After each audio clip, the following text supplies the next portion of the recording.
Well, welcome everyone. And I just wanted to particularly welcome the three alumni that are here. And really the plan is really just to have each of them tell you a little bit about their path post St. John's and what they're doing now and any advice they might have to share with you about what they found on their way to where they are now. And I guess I'll just begin with Julia Leone. Hopefully I pronounced that right. Yes, it's great. Julia Leone. Yeah, so hi everyone. I'm happy to be here and talking to you all. So I am an alum of the Annapolis campus, 2012. And I guess, yeah, I'll briefly say, so I'm currently a graduate student at the University of Minnesota in a conservation biology program. Has a lot of similarities with ecology and natural resources management, and a lot of crossover in that sort of realm of science. And I guess I got here through, a not quite linear way, but I will say I think it started with a great Hodson internship. So I'll just hark back to that with Jamie, Dunn, and Kathleen probably remember. But so I had a Hodson internship with I think is still available. Is that ongoing program? Okay, so many of you probably know about it. If you don't, ask your career services about it because it's a great opportunity. I did a Hodson internship the summer before my senior year in a lab looking at bumblebees and bumblebee responses to pesticides. And this was at the University of Minnesota.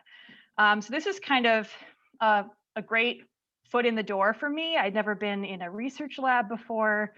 And I was really interested in sciences in general and research, but I hadn't really done research. So, it's hard to know if you're going to want to stay and do research if you haven't done it before.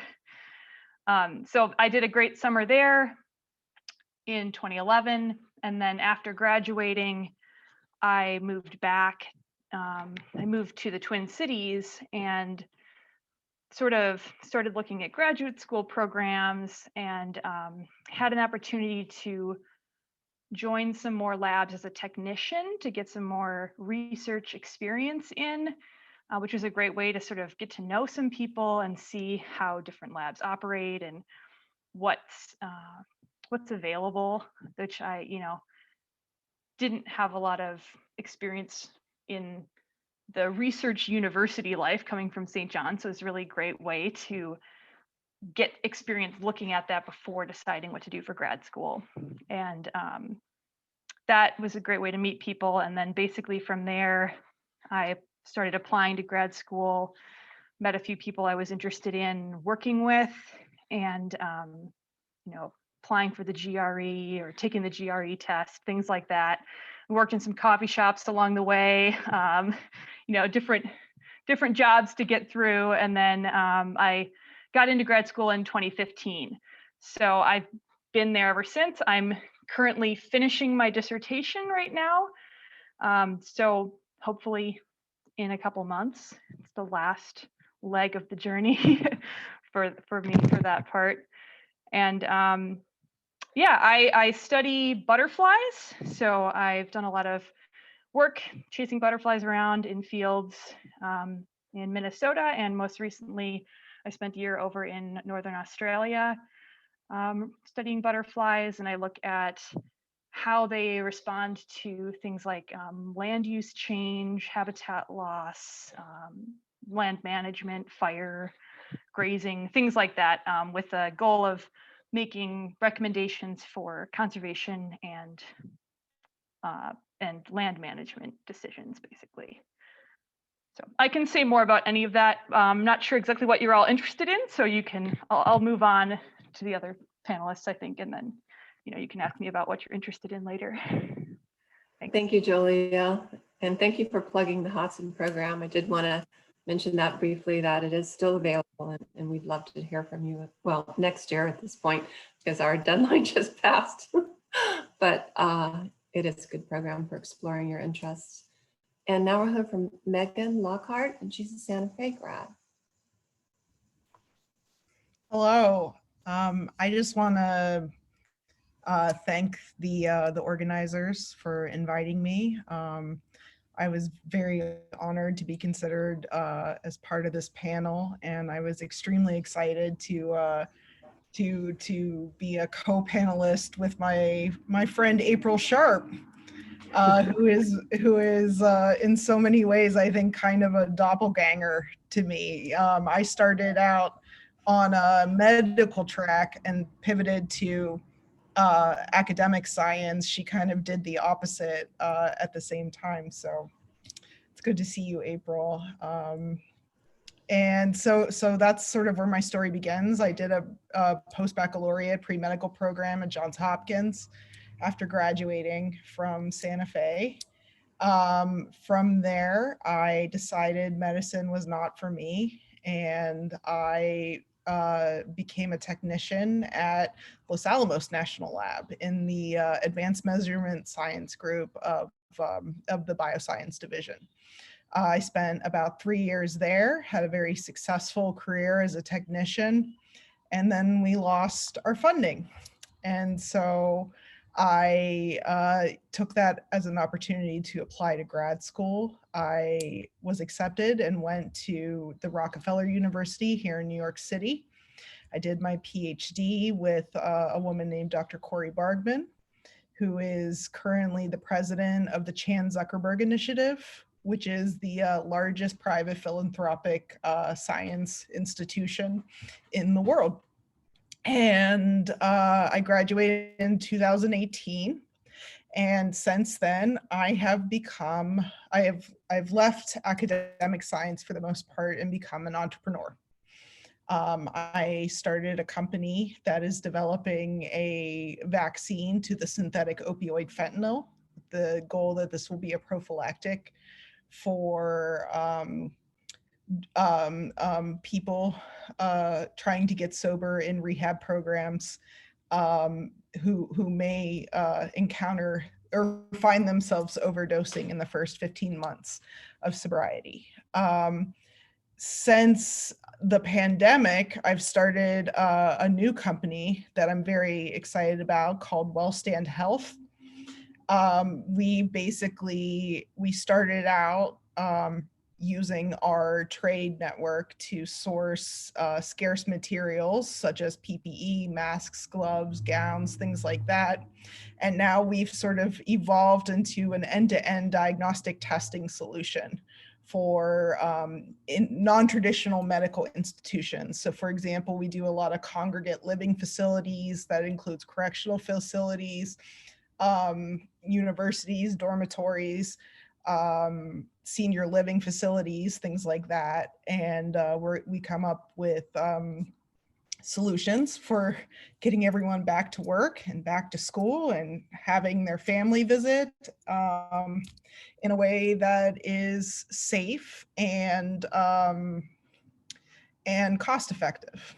Can talk more about that, but I really, I have a vision now to sort of take this opportunity of the pandemic and use it as an accelerant to sort of increase access and reduce costs to diagnostic medical testing generally. I also teach part-time at Fordham University, where I'm a professor of life sciences. And I'm a co-editor of a brand new academic journal called Intelligence-Based Medicine, which is using artificial intelligence and data science for applications to bring about real positive change in the medical clinic.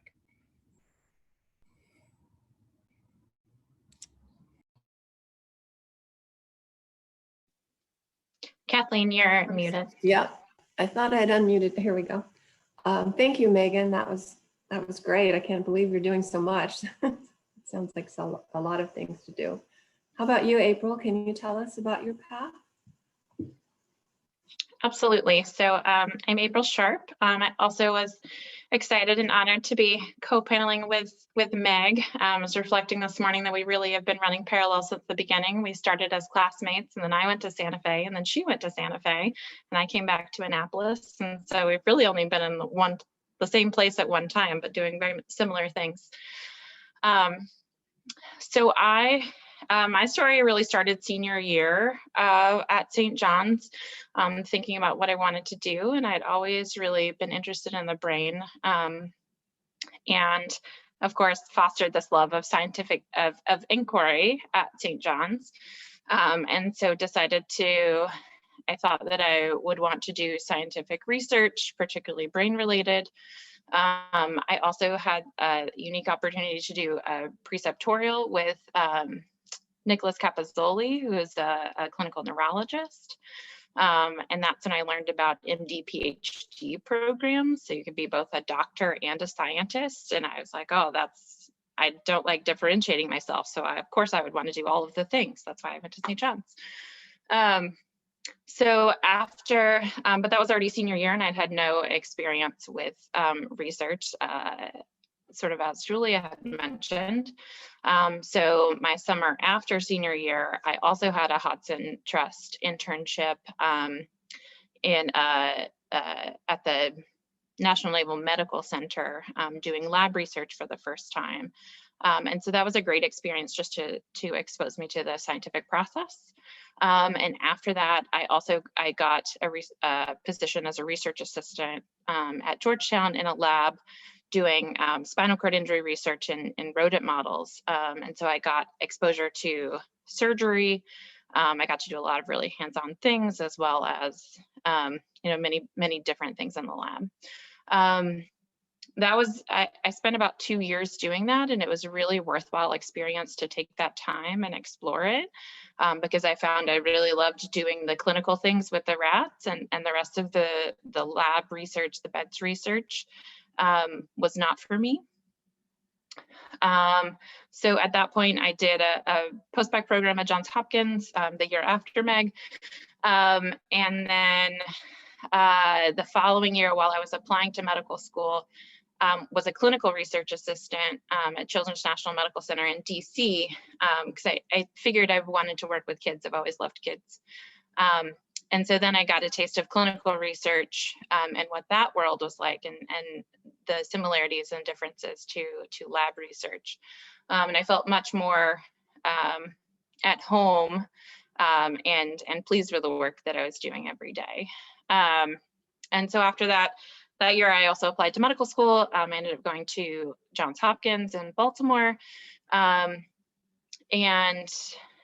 explored different specialties, decided that my home was going to be in pediatric neurology. So after medical school, you do residency. So pediatric neurology was a 5-year residency. I did 2 years of general pediatrics training, and then 3 years of pediatric neurology training. And that was done here in Baltimore at University of Maryland and at Hopkins. I completed that last year, and this year I've been doing a fellowship, a year of additional training in pediatric sort of neurocritical care and neonatal neurocritical care. And I'll be staying on as faculty at Hopkins and Kennedy Krieger. My interests now are really about taking care of really sick kids who have brain problems. One of the things that I love about it is that it's very, no pun intended, cerebral, because there are a lot of not only medical clinical issues, but a lot of questions and ethical issues that come along with it. And my biggest academic interest is in medical ethics.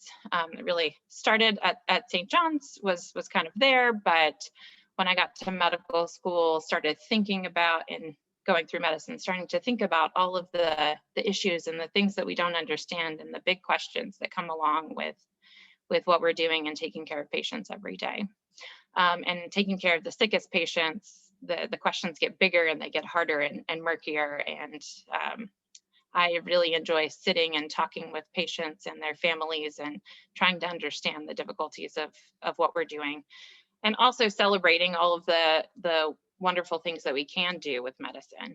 And so at this point and going forward, I will be working predominantly in intensive care units, taking care of really sick kids, particularly kids with congenital heart disease, and kids with brain injury, monitoring how they grow and develop after with those anomalies and after what are often traumatic experiences or after long hospitalizations, and making sure that they get good transitions between the hospital and the outpatient worlds.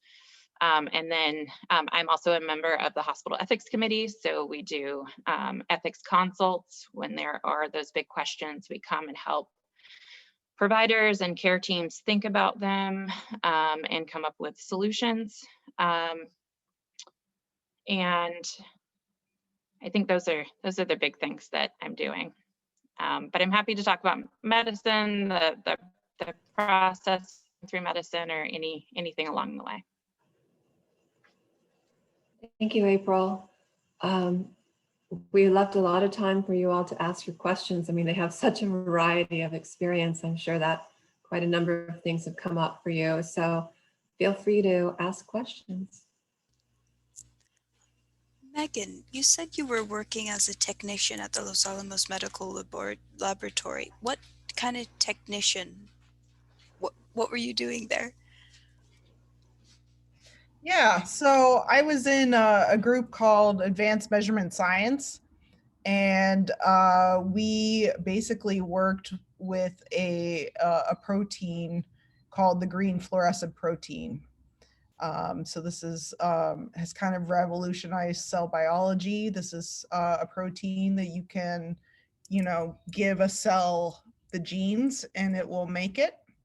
And what my group was really interested in doing was splitting this protein so that we could have assays that would, assays is a catch-all term for experiment, but we could perform experiments that we couldn't otherwise perform. Experiments about, how soluble the protein is, where it translocates in the cell, what happens when we treat the cells with this drug. So a lot of what we did was like drug discovery and things like that. And I have 2 patents from that time, and a couple publications. And every once in a while, I get a royalty check still from that work.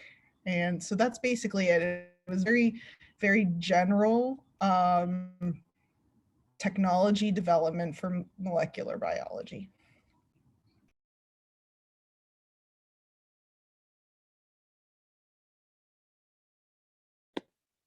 I've got kind of a more general question, but also kind of specifically for Julia as well, because I've been interested in the environmental field, I guess ever since I could walk. And I also went the internship route. I did 3 internships when I was at St. John's doing conservation, and now I have a job working for the Park District of the Chicago suburb that I grew up in doing conservation. So I've been feeling pretty lucky and happy that I got a job right out of college. But right now, my biggest concern is how to market myself to graduate schools, especially because I'll be taking the biology GRE in less than a month. I don't think my score is going to be awesome. I think I have other things that I can rely on to make me a good applicant, but if any of you have any suggestions or kind of what worked for you, how to market myself, I guess, to grad schools, because I think I have a lot to offer, but I'm worried that a number is going to ruin my chances. I'll take a stab at it first, then if Megan and April have things to add, they can add into that. I think that's a great question, and I think that I think generally speaking, applying to graduate school is very different from applying to undergraduate school. And I guess I would say, I guess I don't know if that's always the case for, like a medical school side, so I won't talk about that because I don't know that part. But I would say any of the, natural sciences, basically. I think, as far as marketing yourself goes, I think there's basically two parts of getting into grad school. There's your actual application to the graduate program, where you have to take the, a test, right? Your GRE, you have application materials, you've got, grades, things like that. I would say that matters very little to most graduate schools. That's like the least important part of getting into grad school. The very important thing is actually talking to people you want to work with. So it's kind of tricky to get started at. It sounds like you probably have a really good foundation because you've had internships and you have this work in conservation right now. But I think that essentially in any kind of graduate program that's, again, at least on the natural sciences side of things, conservation work, things like that, ecology, basically, your graduate school experience is you working with an advisor primarily. Like that's the sort of heart of it. Yes, you take a few classes, you'll learn some things in class, but essentially you are applying to go work with a scientist, with a researcher. And so what's really helpful is if you, even if you have like a friend or two or a contact or, St. John's alum, people you can reach out to who might be able to help point you to some researchers in the fields you're interested in. You can start reading about them, read some of their papers. You can send them an email, get in touch with people in their lab. Basically, it's a lot of networking. And then my experience, so I actually applied to grad school the year before I got in, and I didn't really know that. And I sort of like did the whole application process, and I talked to a few people. And I didn't get in, and it wasn't because I didn't meet all the university requirements. It was because the people I was sort of interested in working with, I hadn't really talked to them enough, and it turns out none of them had funding. And that's another really, really key part, is that in graduate school, in the sciences, funding is like number one thing that matters.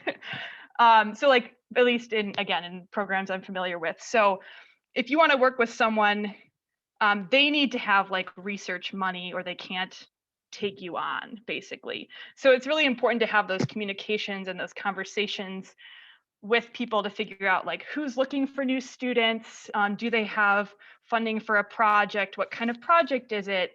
And you could talk to people and start talking to people sooner rather than later. And it might take a little while, but I think that's really your best chance at getting into a graduate program, is developing those relationships, because those in my experience tend to be the people who get into the programs, have like spent that time. Megan and April, I don't know if you want to add things to that. That's some of my general comments on it.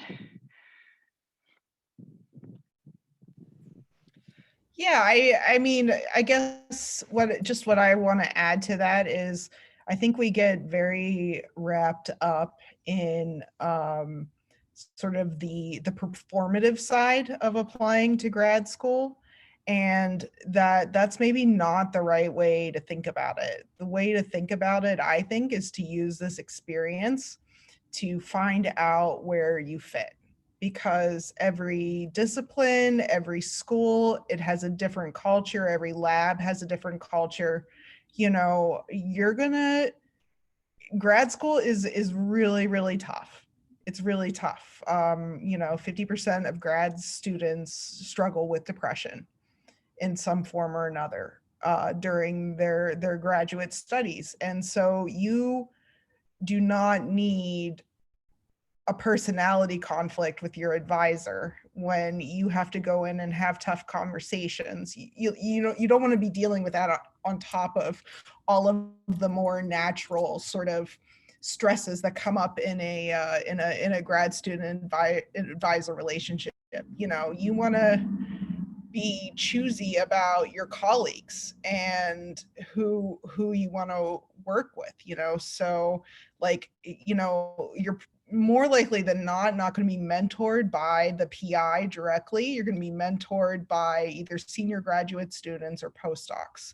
So, you know, what I always encourage people to do is to like just get out of your head of like, I need to perform to a level of competency or show certain things or whatever, and really think about it. Think about like what you really want out of this experience, and make sure that you're playing a game, or you're approaching this as a conversation to figure out where you fit. So, you know, just assume you belong there.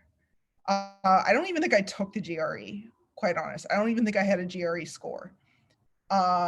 So, but it's really important just to sort of be willing to put yourself out there, you know what I mean, and see what sticks, because even at the risk of rejection. And when you do that, you need to like not personalize rejection, because as Julia said, you know, it's personality stuff. It's whether or not there's money. It's, you know, the random assortment of students that you're applying with. You know, it's like whether your application made it to the top of the stack. It's like, you know, like it's all these things that have nothing to do with your value. So the sooner you can let go of that and just drop your ego and just approach this as like about finding the right fit, like the better you're going to feel about the experience. Yeah, just to echo that, this applies for anything, any field that any of you are going into. That you want to think about what you want to do, what interests you, what path that you want to be on, and then also realize that path is going to look different in reality, because there are so many other factors outside of you. You might be applying and then there's a pandemic and then life looks different. And so being able to have your goals and have your interests and that clarity is really important, but also being flexible and thinking about and analyzing every step as it goes along. And you know, recognizing good opportunities and also recognizing opportunities that are not going to be good for you. Especially you know, grad school, medical school, these are several years of your life, good years where you're young and healthy and have, you know, the world is still open and with opportunity, and you want those to be, you want to look back on those years favorably and be happy with what you did with your time. I got a question privately that I'd like to talk about. So someone asked that, you know, they're thinking about becoming a doctor in the future, but worried that they don't have the science courses in high school or at St. John's, or haven't done any of their prerequisites yet, and would it be hard to catch up with that sort of science-based knowledge and those prerequisites? So as you heard, Meg and I both did a post-bac program where we were able to fulfill the requirements for medical school. St. John's actually gave me a lot of the science. So I was able to get credit for both semesters of physics, a semester of calculus, 2 semesters of biology. And then I was able to take some higher level courses, which really filled in the gaps of things that traditional pre-meds would have all done and wasn't in the basic requirements. And that the requirements have changed a little bit to reflect the importance of those actual higher level courses. But I felt that even though I had not thought about medicine until senior year, between my years spent doing lab research and the post-baccalaureate courses, that was more than enough foundational knowledge for me to be able to approach medical school. With the benefit of the education that I had at St. John's and that you all have, the ability to think critically, to approach a problem, and really think about it and talk about it, and explore it from a different side and a different angle. That's very much what I do every day in medicine, because patients, we like to say, patients don't read the textbook. They don't come in with, this symptom and that symptom and that symptom like an algorithm. If they did, anybody, could do the job without training. You just program a computer to figure it out. But patients are very complex. And so being able to kind of take a step back, consider the different elements and what's going on, and think critically is way more important and valuable to me than what I learned in biochem or physics or any of those things. I had to have them, so I did, but I don't use those things. I use St. John's every day.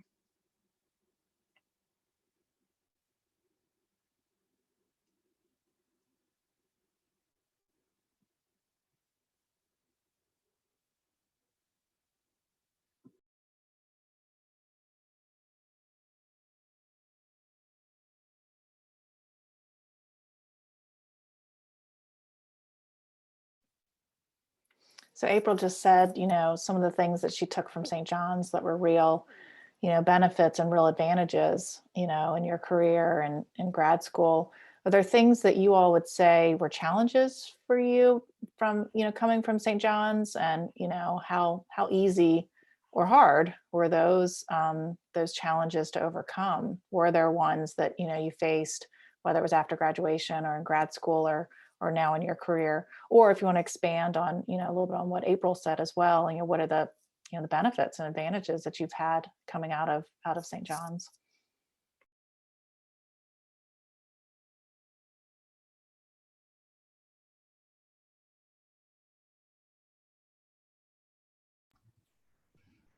I'm just going to say some that I think maybe don't get said very often. I am very grateful for my network of classmates and now like alum of St. John's, because unlike a more traditional undergrad experience where you have a major and you're in a department and the biology majors and maybe some people in your sorority or fraternity or something, I feel like I have this amazing network of people that are doing all kinds of really exciting things in all kinds of fields, and that really helps me sort of think outside the box creatively about problems and have people that I can call and have a 15-minute phone or Zoom conversation with to learn about something that saves me, hours and hours of trying to learn it on the internet, for example. So I really appreciate the network that I came out of St. John's with, and the fact that I am very close and feel very connected to people in all kinds of disciplines. I am constantly, for the past 15 years, I am constantly teaching myself new things every single day. I have yet to be able to rest on my laurels and just be the professor and, have all the PowerPoints made or whatever. No matter what I'm doing, I'm constantly learning. And so to me, I think that is just the new normal. I have a 6-year-old daughter. I don't ask her what does she want to be when she grows up, because I feel like she's going to probably be 3 or 4 or 5 different things, because the world is changing that fast, right? And I have had to sort of pivot and reinvent myself many, many times. And so I'm grateful that I have a foundation in liberal arts that allows me to approach things in different ways, but really taught me like how to approach a topic I don't know anything about, really like use all these contextual clues to find like the crux of it, right? And find out like what is really important, what is the meat of this text, right? And then be able to sort of flesh things out from there. Because that is like a very specific skill set I use in my day-to-day life. Just like being able to suss out what's important, what's essential from things that aren't, in a context where you have to learn very, very quickly. So those are my reflections on that question. Yeah, that's a great question, Jamie. I would echo Megan's comment about just like the incredible network, because I agree. I think like people don't talk about it as much as other benefits perhaps, but I've also been remarking on that, especially this year somehow. I don't know if it's just the virtual connections or what it is, but I've just been so amazed at how many really cool and really, really different things all of my good friends and classmates from St. John's are doing, and how inspiring it is, and how it really helps me approach my work from new perspectives. I definitely agree with that. And yeah, I guess I have a few thoughts about, thinking about the sort of transition from St. John's into grad school. There are a lot of differences, and I think sometimes some of the benefits of St. John's are also the challenges. So I wouldn't say that they're like pros and cons. I just think that they go together often. And I would say that, for example, in my program, my graduate program, I came in and I felt like, there was a fair amount of information from science courses that a lot of my classmates coming into the program had from undergrad, like ecology classes and resource management classes, like restoration practices, things that seem really like niche, but they had taken all these things in undergrad. And, I didn't have any of that. And I didn't even know what half of the words meant, like the definition of, 50% of the words that I was reading and, doing things for class. Like I had heard the word before, but like I didn't know what it meant. So I spent a lot of time just like looking things up at the very beginning, especially, and just looking up words. But I really found that to actually be a huge benefit, because it turned out that a lot of the people who had taken years of undergraduate courses actually also didn't know what any of these things meant. And so it's like the practice of critical thinking that you do every day at St. John's, because you're doing really hard things and you're always moving on to the next new thing that you've never read about before, was like really, really useful, and definitely has a place in graduate school. And even though it sort of can seem overwhelming at first, because it feels like maybe you don't know all these specific things, I think that it's actually really beneficial. And I found that like it can really help build good conversations in the spaces that you enter, in your choices, in the communities you choose to enter. It can be really really helpful and really interesting to bring those new perspectives, and to have to have read these texts that are relevant, but other people don't read because they're not in, they're not biology, and they were a biology major or something. So I think that those are kind of some challenges and benefits that come along with with the St. John's education. I think one of the challenges I I faced, and this is, I think, one of the fears that people have leaving St. John's, is that you're now in a different community with these with typical undergrads or typical graduate students, med students, and at times I've missed that ability to just start up a conversation with anyone and have them be interested in whatever random thing that I was reflecting on at that moment.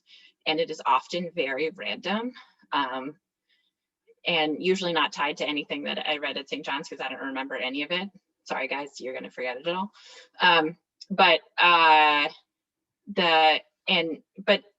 I found that the people that I really wanted to be around are the ones who would entertain those questions and thoughts. And even if they didn't have the same experience, they often were people who are a little bit older and who had different life experiences and have had to change courses or done something a little atypical, and have also spent a lot of time reflecting on their life and their education, their experience, and what they wanted to do.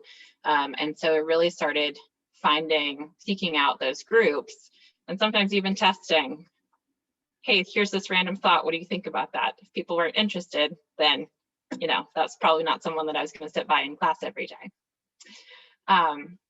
That being said, I have many, many wonderful friends who have a more traditional education and have gone, the pre-med to med school to residency path, and haven't had other experiences. And there are lots of really good people who have been on these traditional paths, and I really like sharing things back and forth with them. But I still tend to spend the most time with those who like to entertain the crazy questions that I ask. Another thing to know about St. John's, and this may be more particular to the med school path, but that it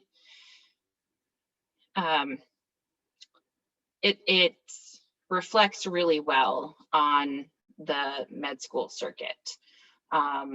Many people know about St. John's, or at least the places that I was applying to and interviewing. They know about it. They find it interesting at the very least, but many of them find it to be very impressive, because what you are all doing is very impressive. It is hard work. It's more hours than many other undergrads are doing every week. And it's a challenge. And the med school admissions committees and faculty, they appreciate that. They appreciate the work that goes into really thinking critically every day for 4 years. And I imagine this is true at many graduate schools as well. So even if, kind of going back to an earlier question, even if my numbers weren't as good as this other person or this detail or that detail, the places that I got interviews and the places that really wanted me are the places who knew about St. John's and who had people who had conversations with me about random things, even during the interviews. And I similarly, those were the places that I wanted to go, because they understood who I was, and I understood that was going to be acceptable, and I was going to be able to be myself. And so St. John's is a little bit self-selecting in that way, because I'm sure there are other institutions that don't know about it, or without the experience wouldn't have that same appreciation. But those who selected me and who wanted to talk to me do, and that's really helpful. I'll just chime in from the natural sciences side too, and say, in my experience, I don't know if there are that many programs that were familiar with St. John's or really knew about it, but I will say that they found it intriguing. It stands out on an application. It's not very typical to see such a broad, a broad spectrum of things that you studied. And I know when I went for interviews for my graduate program, you interview with a number of different faculty members, even people you aren't necessarily going to be working with. And I had a fisheries professor who, when I came into his office, you know, he's sitting with his desk at his desk, and he has printed out the entire reading list from St. John's. And he had it, he like Googled the college. He didn't know about the college, but he like looked it up, and he swiveled his computer around to me, and he was like, "Is this where you went?" You know, he was like so excited. He had marked all these things on the reading list, and he was like, "I've always wanted to read these things, but I just never did. Like, can we talk about Huygens? I want to, like, what do you think about?" And he was just like so excited to have someone in his office who was like outside, you know, like outside the box. And we didn't even talk about my experience in conservation or my lab work. It was like, oh, you know how to learn new things. Like, that's really the important thing. I mean, if you know how to learn new things, then like that's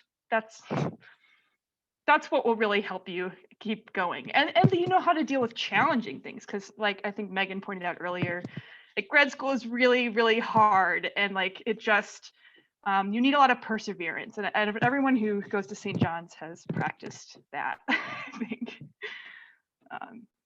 Yeah. How do you explain St. John's to someone who doesn't know or doesn't care or isn't intrigued? Because I always struggle with this. And this is probably a question for anybody in the room right now. I've kind of put together like a two-liner. If people are interested in what I say in those 2 lines, then I talk in much more detail. If they're not interested, I just move on because it's not worth it. The majority of many times people are like, "Oh, that's interesting," and we move on. Other times they're coming back to me and saying, but did you do this? And how did that work? And what's this? Or I've heard about that place. Is this true? Is that true? I'm going to sort of go through all the myths. But I think, you know, you will have to figure out how to do this on any applications that you'll have like 100 characters, and you'll have to explain what St. John's is in 100 characters.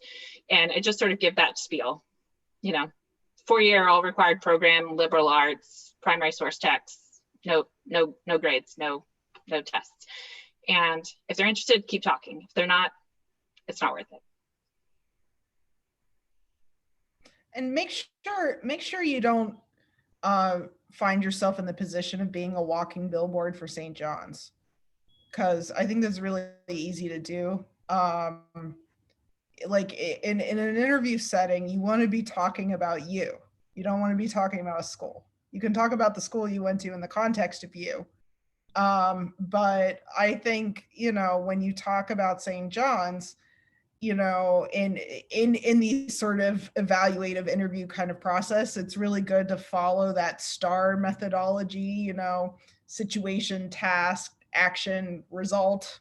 I know you guys are probably like cringing to hear this stuff. It's all very, very corny, but you know, it's like the best thing you can do is set up a situation, like what you did, you know, what the task was, what the challenge was, how St. John's helped you formulate this action, and what the result is, right? And so just like spell it out for them, you know, and don't like become this pontificator where you find yourself like a walking billboard for the school, because ultimately, you know, you don't want them to walk away thinking about this, being impressed with the school. You want them walking away being impressed with you. I think that's a great point. If you're encountering someone who's never heard of it, that is an opportunity to tell them something about yourself. Say, well, this is a school where I did all of these things, and these are all of the skills that I have developed at this place. And then you've really turned the conversation back to you and the amazing things that you've done.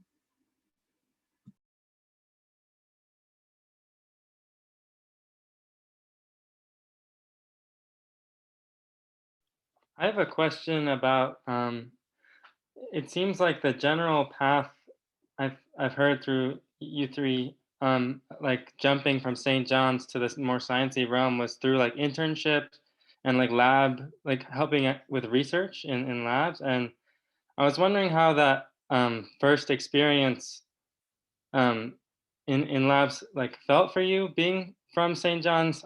I'm trying to apply for a couple now, but I'm worried about going in and like not knowing what I'm doing and being kind of like an imposter there. So. I think if you go into the realm of like science and grad school, or imposter syndrome is like everybody has it. My advisor, who's like the monarch butterfly specialist in the world, talks about imposter syndrome all the time. It's like everyone who's there constantly feels that feeling. So I think, you know, on the one hand, like you already fit in. I would also say that, you know, when I first joined the lab, it was like, yes, it was overwhelming in some ways. You know, there were a lot of specific tasks that I didn't know how to do. But nobody else knows how to do them either. Like, and I think this is true of pretty much any job you go into. Like nobody knows how to do the job when they show up at the job. Like you have to learn how to do the job. And I think that any good internship or position that you can find will take training seriously and will do their part to make sure that you feel comfortable and that you are in a space where you can ask questions, because I think that that's really key. And that's, you know, a big part of what Megan was saying earlier that I really liked about, you know, like making sure that you're evaluating them too, is really important, because I think that ultimately being in an environment doing something that you like is great, but if it's not a place where you can freely express ignorance, then that's a big red flag for me. I think that like you want to be somewhere where you can say, hey, I have no idea what so and so just said, like can you help explain that again? Or, you know, like I don't really understand these steps, can we go through this process? What does this mean? I haven't heard this term before. Like those should be very acceptable and encouraged things. So I think that like if you keep asking questions, which you do every day at St. John's, then like you're in a good position to like go in and learn whatever you need to learn to do the job. If you look at it from the other side of the looking glass, in lab, you do usually at least one big experiment a week, but sometimes 2 or even 3, and they're totally different from each other, or they're building on each other. But within a week or 2, you're changing to something new and learning something different and setting up the experiment and testing it and taking the results. In a lab job, you're going to learn one thing and you're going to get better at that, and then you learn another thing and you keep doing it, and another thing and you keep doing it, but you're not changing between different things every 2 to 3 weeks. So you've actually gained a lot of skills and flexibility just by being at St. John's and doing lab. And so in some ways, like Julia was saying, it's actually a little bit easier because they teach you something and you get better at it, and then once you're, you know, fairly proficient, or at least good enough to do what you need to do for the job, then they'll add a layer and they'll add a layer.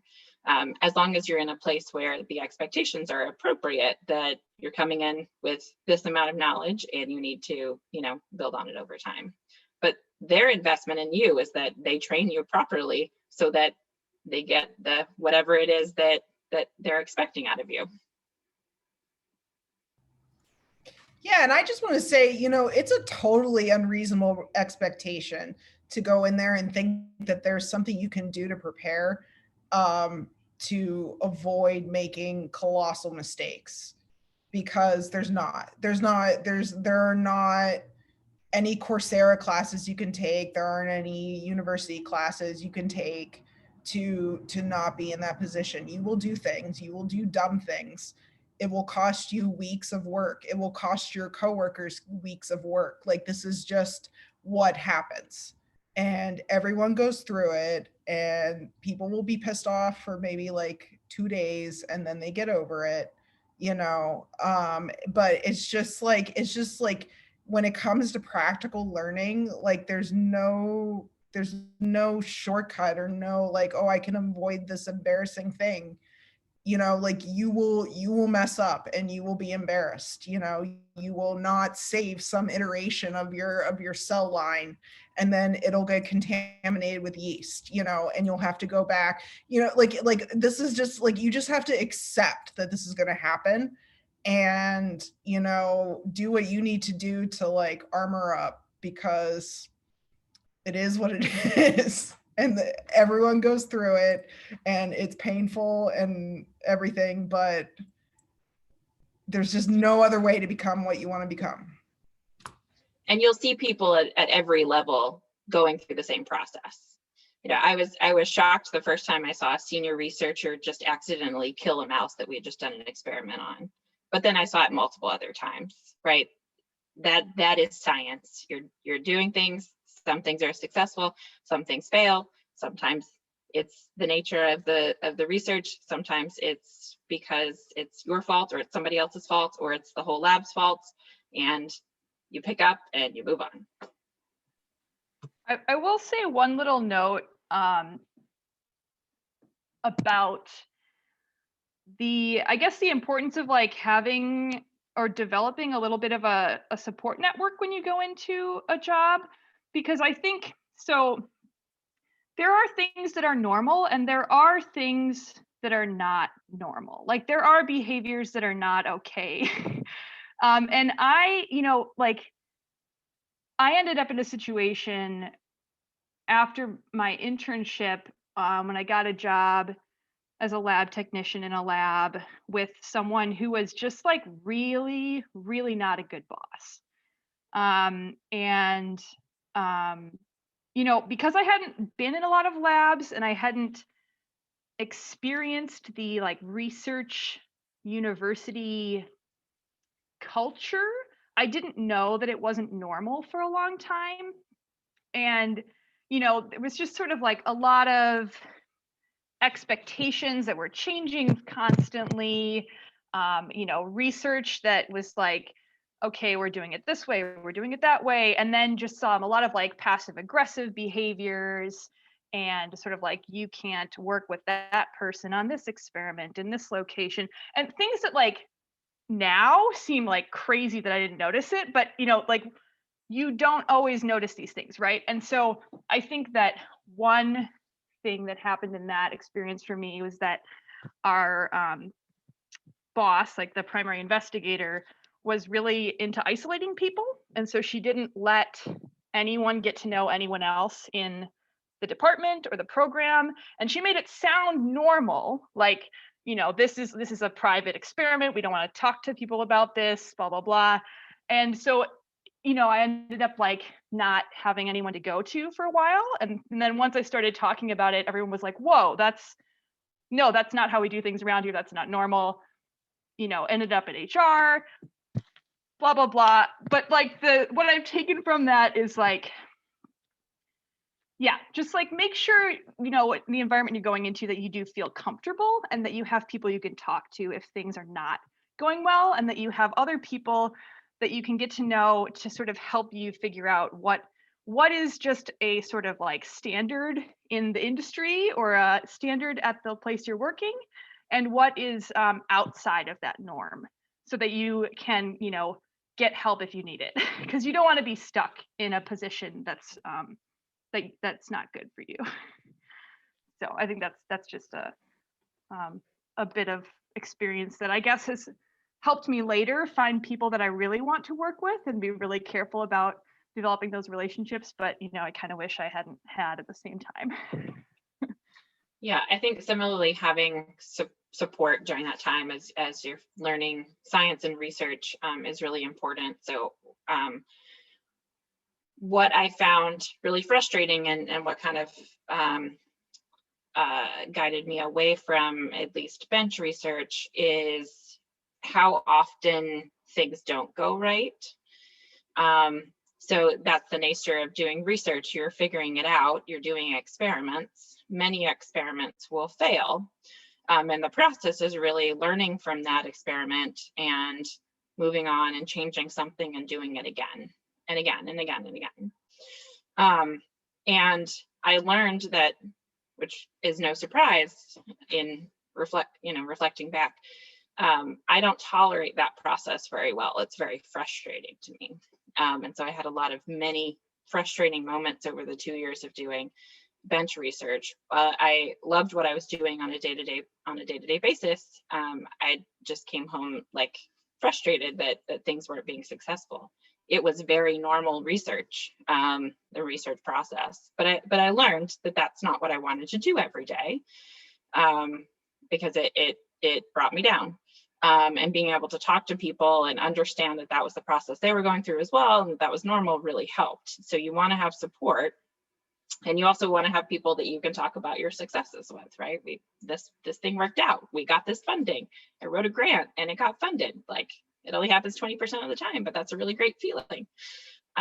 So lots of support as you are making that transition from a world of sort of open inquiry to a day-to-day process that can be frustrating at times.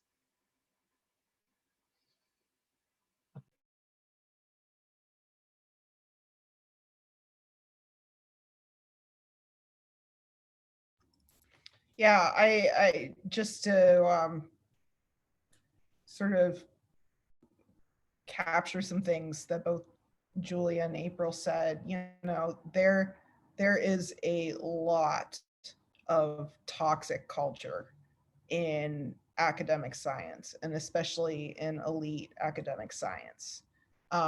You don't get to be a Nobel laureate by living a well-balanced life. You just don't. I mean, some people do maybe, but like it's very rare.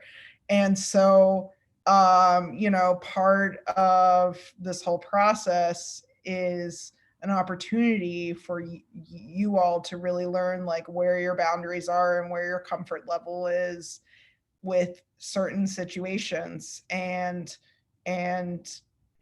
sort of develop the courage to kind of speak up for yourself and establish those, and learn to say no to people in positions of power. And a big part of becoming the expert in your field, which is really what you're doing with getting a PhD, is learning how to challenge authority.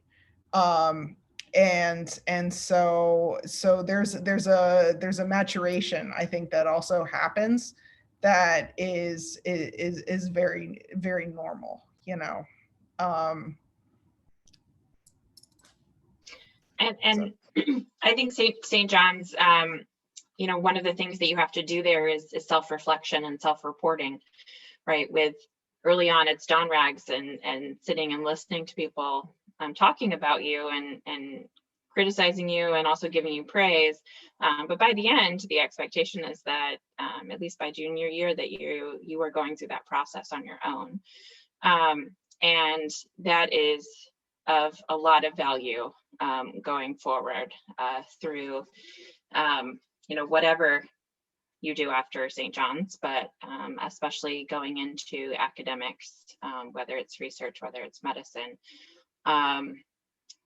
reflect lots and lots of reflection about experiences, about interactions, about the work, about everything that comes along with the work. And you're set up to do that well. And I think your colleagues who have been on a more traditional path, that's one of the things that can be quite difficult for them to learn, because it's not something they've necessarily had to do on a more traditional path. But use that skill and continue to do that, because it makes a world of difference.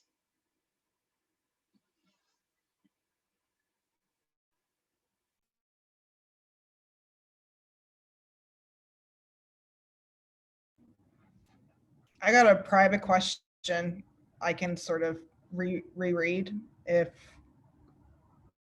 we're at a transition period.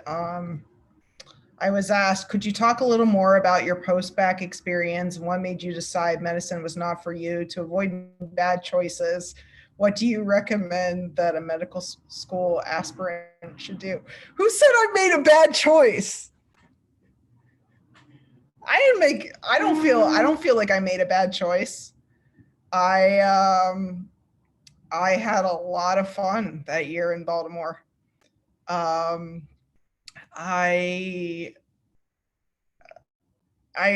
remember very clearly the moment I was like, I do not think I'm on a path to medical school. And I had, like April, I got credit for general bio and physics and calculus and things like that. So I had some time to do some higher level biology, which is part of the reason I picked Hopkins over other post-bac programs. And I also wanted to have a research project.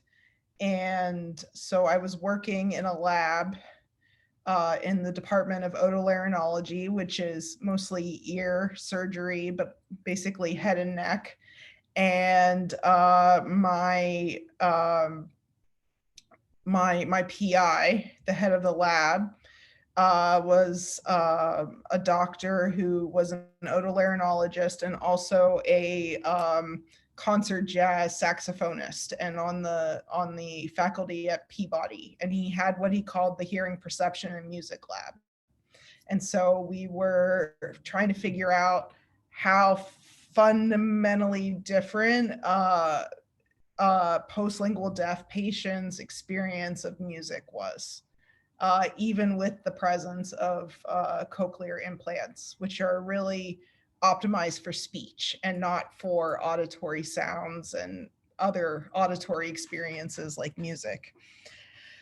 And so I was in this lab, and I remember Charles used to invite me to go to surgeries and stuff all the time. And we were walking back from a surgery, and he said something like, "You had an organic chemistry test this week, right?" And I was like, yeah, I had one. And he's like, "Well, how did it go?" And I was like, "Well, I'm still not sure about like this ester synthesis and blah, blah, blah, blah, blah." And I'm going on. And he's like, "Megan, what was your grade?" I was like, "Oh, it was an A-." And he's like, "That's good." and it was like, that was it. It was like he did, and then I had another conversation with him, and he was like, "You should think about going to Yale Medical School." And I was like, "Oh yeah, why is that?" And he goes, "Because I went there." And I was just like, there is a cultural mismatch here, I'm just, I just, like, I was not med school bound. I cared about being really precise and rigorous. I found that I wanted to be in the lab. I wanted to be doing experiments. I was really interested in what I was studying and didn't see it as a means to an end to sort of just have the GPA or do well on the MCATs to go to medical school. Like April said, she's like, "April, you said, I use St. John's every day. I don't use biochemistry every day," right? Like, well, I wanted to use biochemistry every day, so to speak. So I learned that, and I took some very serious science courses, college level science courses that got me to the next step, and still paying off the money. But other than that, I don't feel like that was a misstep. I just feel that it was an experience that gave me more information about myself and where exactly I needed to be. I also got a question about post-bac programs and kind of the ways to fulfill the requirements for med school. So I'll take a pause and kind of go through that. There are multiple different ways. In reality, what you need to do is get all of the courses in so you can check the box. There are better-ish ways of doing that, depending on what your goal is. If you just want to be, I'm not going to say just, if you want to be a doctor, especially someone who is more clinical, then there are many schools who will accept, some schools will accept community college classes, taking the courses, you know, piecemeal over multiple summers is totally fine. Doing it over a couple of years while you're also working is also fine. The more competitive or elite institutions, it is often better to do a post-bac program. I wish that I weren't saying these things, but this is true. The post-bac program has a couple of benefits. One, that you can often get things in a little bit shorter of a time. Many of the programs are at very good institutions that people will know the name, they'll know some people there, but those people also have connections to the medical schools, and they can network for you and work on your behalf to help you prepare your medical school application, to help you prepare to study to take the MCATs, and to help you get interviews. I got my Hopkins interview, I'm pretty sure, because my post-bac program director contacted someone and said, hey, she really wants to go to Hopkins. So there are benefits to that. The downside is how much money it costs. And unfortunately, it's if you have to take out a loan to pay for it, it's only private loans. I'm going to be paying that loan for a very long time, but the money that I've invested is paying off because I got to go to the school that I wanted to, and I got to be in a place that was doing the things that I thought that I was going to want to do. Their academic medicine is not for everyone, and you know, so doing it the way that you want to do it is probably more important than how it looks on this or that. But I would advise that if you're not in a program, there are people who privately, through consulting or other things, who can help you with the process, because you're applying with people who are undergrads, often at schools who, you know, they're on a pre-med program, they have pre-med advisors, they have people helping them with these things. And you want to have that same experience and that same resource. So if you take the courses more piecemeal over summers or after college, I would look into a pre-med advisor privately just to help you with all the many pieces. There's a lot of diversity in post-baccalaureate programs. Like I know, for example, Bryn Mawr and Goucher, like these are like, you're in a cohort of post-bacs. They cater all of the curriculum sort of to you. It's an accelerated track. Some of them include MCAT prep, some do not, as like part of the track that you're on. At Hopkins had like, you had a cohort, but you were in biology classes with undergrads. There was flexibility about credits that they would take, like we talked about, so you could fill in your time with other things. There was an opportunity for a research internship. You know, like, and then there were sort of like these seminars and like fun things that they did as a cohort, like in the evenings or whatever. But like, you're like, that program is sort of like kind of a combination of like being like free form and also being like a curriculum that you go through. And then there are schools like Fordham University, where I teach, you know, I have a lot of post-bac students, and it's the Office of Continuing Education. Some of those post-bacs want to go into nursing school. Some of them want to go into dentistry. Some of them want to go into medicine. Some of them want to be PAs. You know, it's all kind of like a pre-health, whatever. And then the office sort of puts you on a track and helps you enroll in classes and stuff like that. But you have a lot of levity then at Fordham, for example, to take whatever you want. But you also have less guidance and less leadership. And so that's kind of basically the trade-off. As far as funding, so I mentioned that the well-known programs are quite expensive. One other option is if you're working in a lab or for a university, often you'll get a tuition credit. So one of the things I did was, while I was at Georgetown, is I took a calculus class. I kind of left the lab for an hour a couple times a week and took a calculus class that was paid for by my sort of benefits because I was a full-time employee.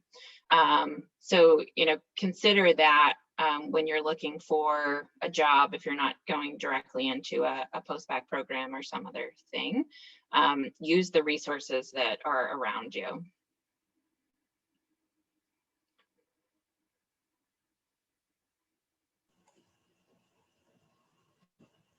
I have another private question, but if you guys have other ones, I'll let you go first. I was just going to remind everyone that we are coming kind of near the end of time. So if you want to answer the one that you have, that would be great.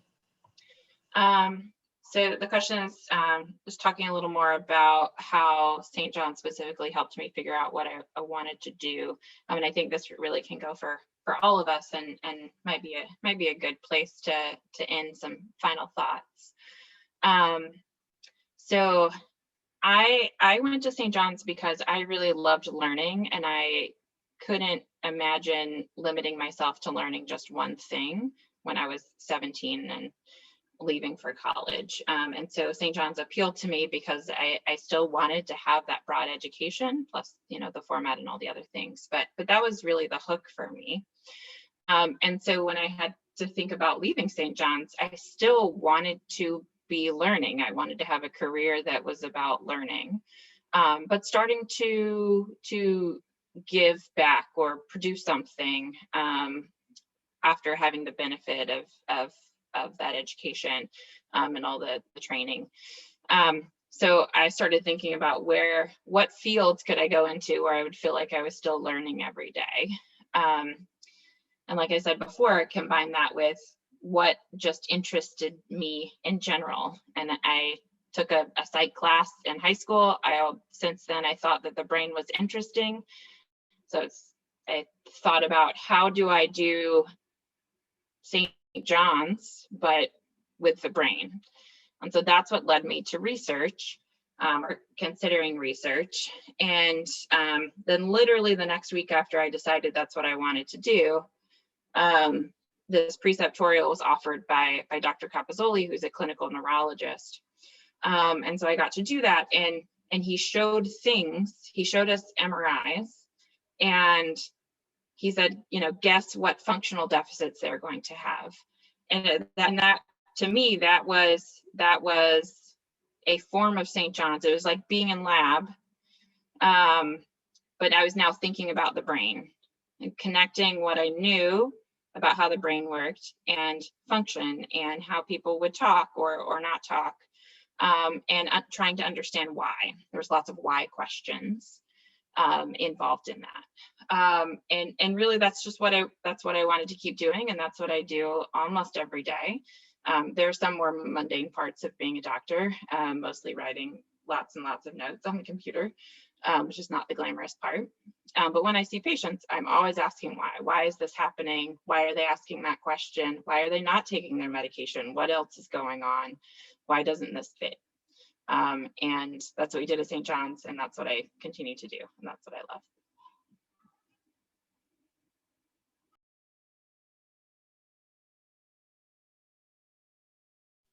I guess if we're kind of wrapping up, I'll jump in on that question too, as a way to sort of close out my thoughts. I think actually in a lot of ways, April, that sounds very similar to me as well. I'd say, I have always, since I was very little, been really interested in like natural history. I worked at a nature center in high school, so I've always loved, doing work outdoors and insects and animals and sort of earth related work. But I didn't go to college to learn biology, because what I really loved was just, it was like the curiosity about it, and the questions. And again, that sort of not wanting to narrow down too quickly. So I just also love literature and languages, and I don't know, learning things that were difficult. And actually, I would say the math tutorial is one of the things that really got me at St. John's, because I really struggled with math in high school. It was never intuitive. It's very difficult. I wasn't particularly like good at science in high school either.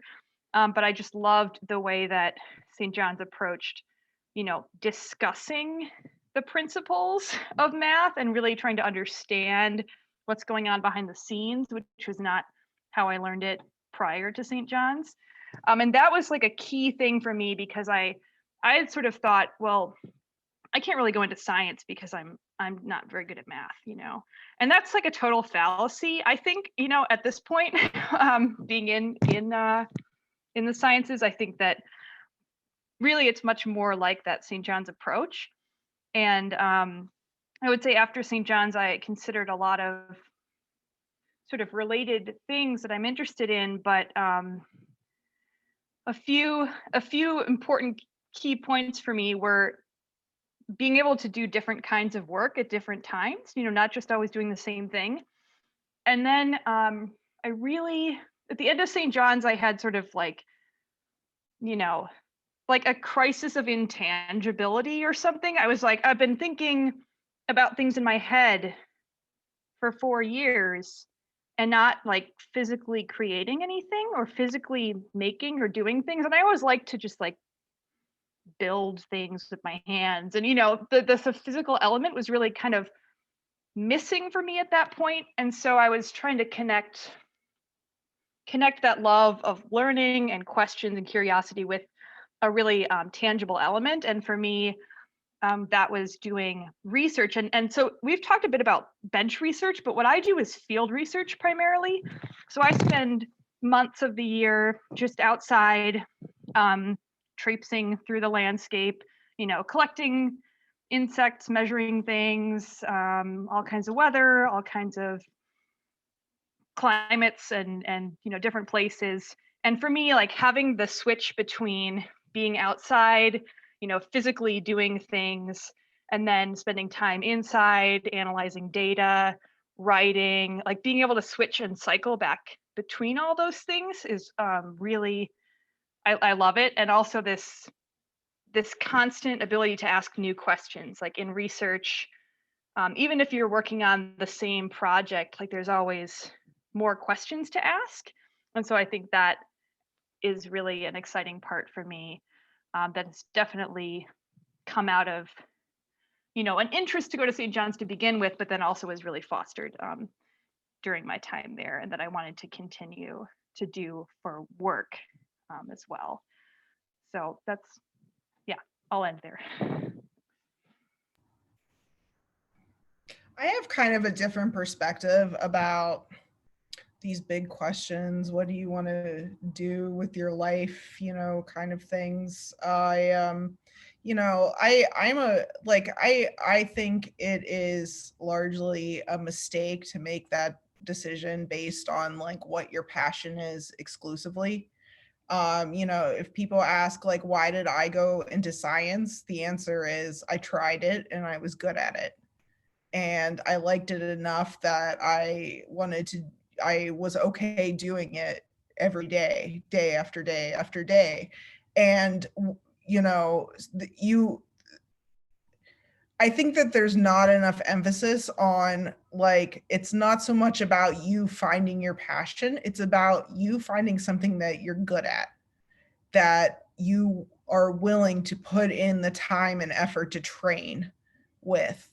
And the passion comes after that because it's satisfying to be good at something, you know.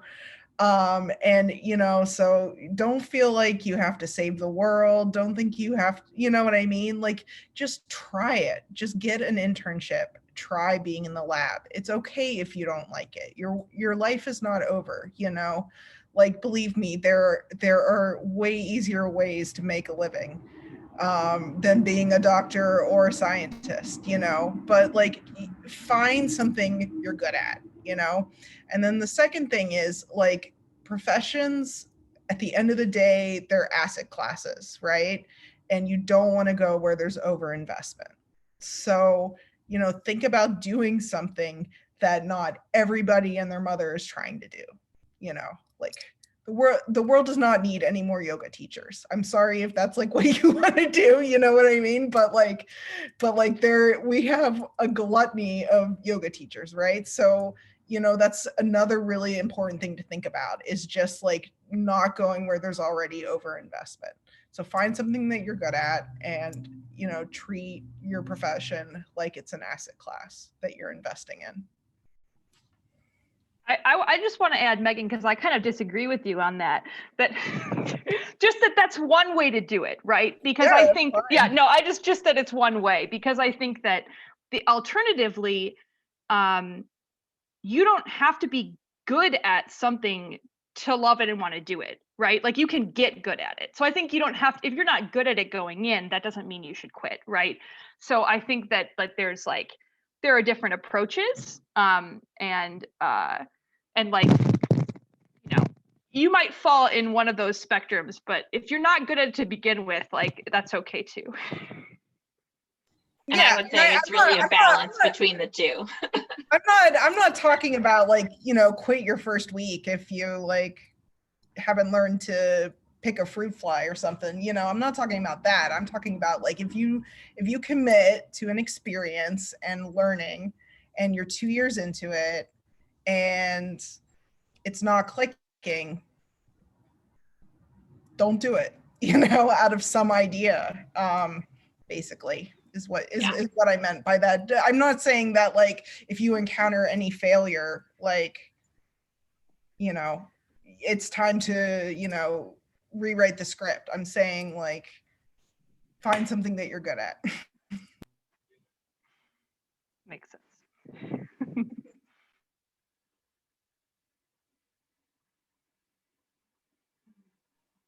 Well, thank you all very much. I've really enjoyed this. And I don't know if the panelists are open to sharing your email addresses, or for people to contact you afterwards. If you can, I don't know if you want to share it in the chat, or you can send it. I know we have your emails, but you can contact us, you know, afterwards if you'd like. But I know that I really enjoyed this and really appreciate, you know, all of your advice and words of wisdom. So thank you very much. And it looks like your email addresses are coming in. So thank you very much. Thank you all. It was really a wonderful talk. I know I got a lot out of it. I'm sure the rest of us did too. Yeah, thanks. This was a great opportunity, and great to meet my fellow panelists too. Thank you, everyone. Thanks for joining, and thanks for having us. Bye. Thank you. Bye.